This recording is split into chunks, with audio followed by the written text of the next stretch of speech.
আমি একটা plane bed cover নিয়েছি, তাতে আমার মেয়ে ড্রয়িং করে দিচ্ছে, আমি ফেব্রিক করব।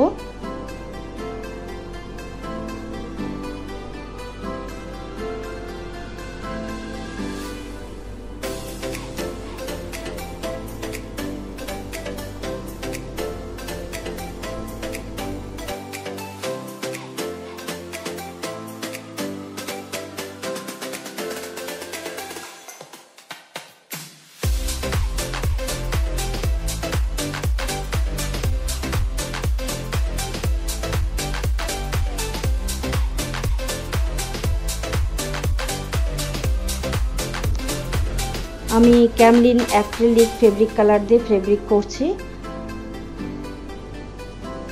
এটি ডবল বেড কভার।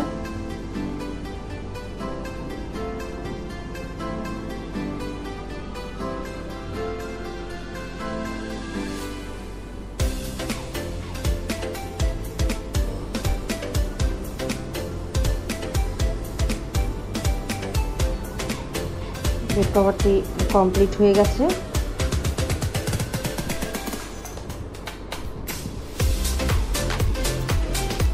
দেখুন বেড কভারটি পাতার পর কেমন লাগছে দেখতে। এটা আমার বেডরুম,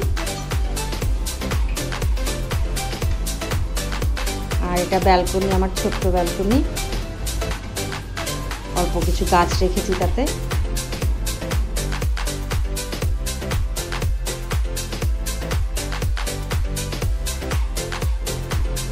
আমার এই ভিডিও আপনার কেমন লাগলো এবং বিছানা চাদরটি কেমন লাগলো অবশ্যই জানাবেন। Thank you.